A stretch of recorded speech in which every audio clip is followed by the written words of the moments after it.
opponents. How is it gonna work? Yeah, both these bots really meant to go after a single opponent.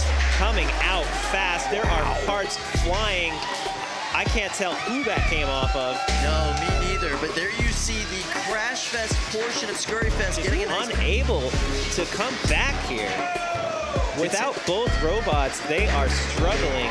Ooh, nice shot there from one of the repeater halves up against Scurry Fest. Wedge is still going, flipping over its partner. Yeah, now both partners still in play.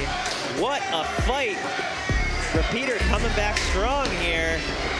And Robert Run not able to land the pins that we've seen him be able to land throughout this tournament. He loses one half of Repeater. Nice shot there, but that's half of the drive system gone off of the Scurry Fest bot. Scurry Fest has hit their own wheel off of their Wedge bot. There is a lot of debris all over this arena. You can see one half of the Repeater is not moving very well. Seems like Repeater is getting stuck on some of this debris that's strewn about. Now Scurry Fest has to be careful not to knock the other wheel off their own robot. But Repeater again now lost half of their robot. Really pulling out his full strategy in this one. He's not left anything up to Robert Run. Wow. The crowd counting down to the end of this fight. And that is the end. We're underway. Head-on collision, exactly what you would expect from Brian Boxel and Eruption. He wants to see how these weapons are going to match up, and so far, he's taken each one of these engagements. Yeah, he is winning these exchanges one after another. Wow, oh, that robot is stuck in the ground. It is boring its way to China. And Eruption almost burying themselves into the side rail to unstick them, launching them on top of the house spot. Launching them again. Oh, toast-burying them behind the house spot. These hits are insane. So much speed from Eruption, delivering so much energy with every bit of contact. Now Brian Boxel has hoisted dumpster gold in the past, but not since July 2022 has he won a golden dumpster in this tournament. It's looking pretty good for him so far, 1 minute into this fight. Yeah, pieces are going flying. The forks on the front of Red Panda are sticking it up in the air and mobilizing it. They may well get an unstick, but friends, this is a situation where an unstick is just going to put them right back in the sights of Eruption. They took the end of the match. That is a knockout. Brian Boxel celebrating, rightly so. Oh, they went for the box rush and right into a pile of flame. Wow, into the gaping maw here of Clyde. Flames doing so here in Red Panda's original corner. That is Clyde's game, going for the pin and then letting the flames sit there for the full 10 seconds. Wow, capturing both the mini bots and the main bots. Fantastic. And tipping Red Panda up against the rail, blasting it with fire. A good, clean 10-second pin. Now, the overheated.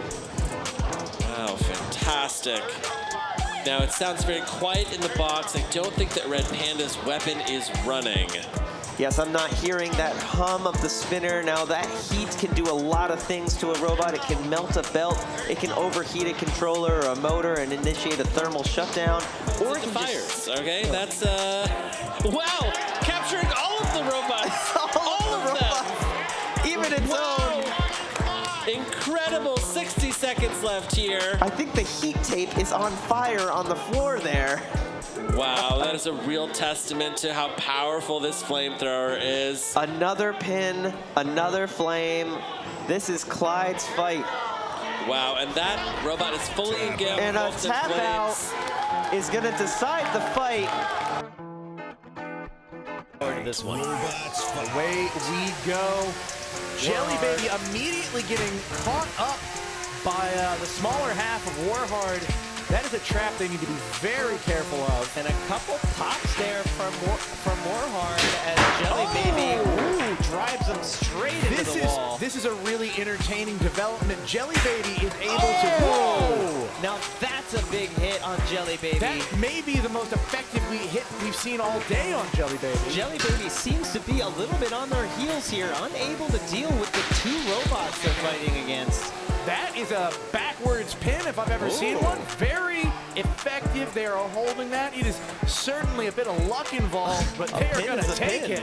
A pin is a pin. We'll get free here any moment. Oh, is the drive down on Jelly Baby? The Jelly Baby flop. Well, so this is entertaining. Technically speaking, it can make its way across the arena using its weapon. That does count as movement. It will not be counted out as long as it can continue to do that. But it is darn near impossible to win a match. You say that, but it is very hard for Warhard to get a bite. It hasn't still. There it is! The wheel.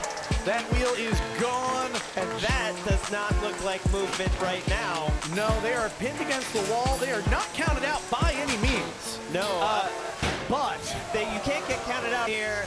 I'm not dead yet, they say as they keep the flipper going. There's strong comeback and I'll bite your kneecap vibe. Spirit in Jelly Baby today. This will be going to a judge's decision. Not a very difficult one, I don't think. No, but that robot took no quarter. It had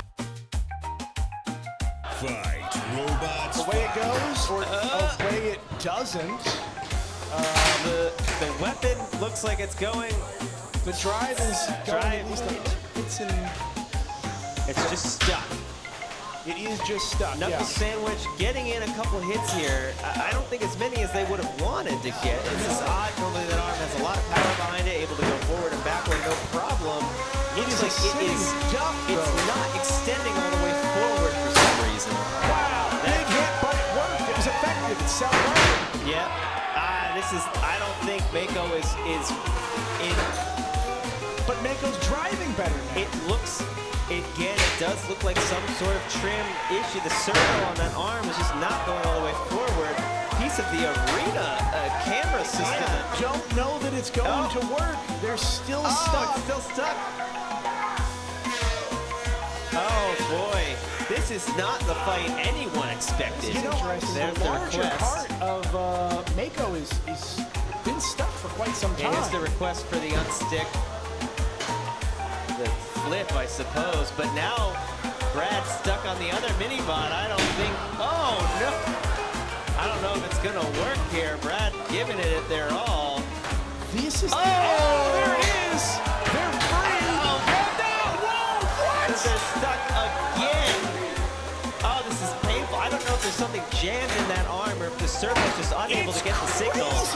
But it is down on Knuckle Sandwich now. It is, and it has been for a good few moments. The arm, get that! Finally reaching forward. Look at this. What is this fight? It's going to the judges.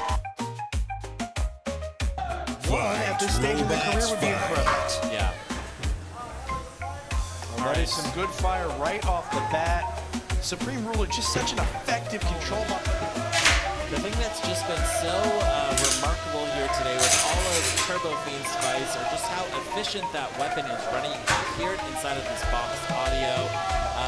Demon does a great job in really tuning that weapon. There's really only one kinetic weapon here in the box, and look at this. Is she chewing through the front of Supreme Ruler? It's sure trying. Remember, right behind there is a fuel tank, so they're going to try their absolute best to chew into that flame system. Whoa, that's a big hit. That mini-bot is not in one piece anymore, Luke. Yeah, going back in for damage here on a Supreme Ruler. But Jeff, again, landing a good pin here up against the rail. No, now that flamethrower is down, a lot of this is going to be about match control. Supreme Ruler is going to want to get in here, take those pins to their absolute limit so that Turbo Fiend doesn't have a chance to do that. Chew up its face in between pins. Supreme Ruler's mini-bot, though, is quite hobbled here as we enter the last 30 seconds of this fight. Supreme Ruler showing damage here against their opponent. A little less control, but a whole heck of a lot of aggression, too. This one is going to be a very close judge's decision as we take it the Oh, full look 3 at that, minutes. Luke. The smaller half of Supreme Ruler now completely disabled in the arena. Fight. Robots go. Quick start from Repeater. Eruption having none of it. Now, Eruption and Brian Boxel, it's a very aggressive drive style, but so is Repeater. Repeater is really about taking the suffocating drive style and duplicating it by 2. Yeah, in a lot of ways, it is 2 small eruptions. Yeah. Just one larger eruption. Yeah. And it's really tough for you to reset yourself because there's one half of Repeater coming in to smack you in the face as soon as you get back onto your feet here. It is such a skill to reset yourself just against one robot. When you have 2 opponents, it gets monumentally more difficult. Now, it looks like Eruption might be picking one opponent at a time. Look at the carbon fiber on the Yeah. underside of Eruption. It is torn to pieces. The robot is not moving. Wow. Ladies and gentlemen, this is going to... Oh, let's see, we've paused. Okay. As long as we're not worried about a robot jumping through. Anyway, we're back in the action. Fight. Robots fight. Now, right before we Ooh, paused, look at we were that. seeing that carbon fiber getting peeled up on the bottom plate of Eruption. It looks like the weapon on Eruption might be down. One half of Repeater pinned under the wall plate, or the kick plate there. Wow. Now both free to run around. We're getting no movement out of Eruption. I think this is going to be the knockout that I started to call earlier, assuming that Repeater doesn't kill each other. Wow. No, this is going to be it. Is the power out on Eruption? You No, can it's see back! Brian. It was out, Luke! Wow. That's why you don't get greedy. That said, this is, that robot is running on fumes. Hopes and dreams and spite of the devil is all that's keeping Eruption in the game. The countdown has started. Yeah. And now it's spinning again. the count. It's not going to be enough. This fight by knockout, and your winner in the 2024 3-pound NHRL Championships, to great and deep emotion,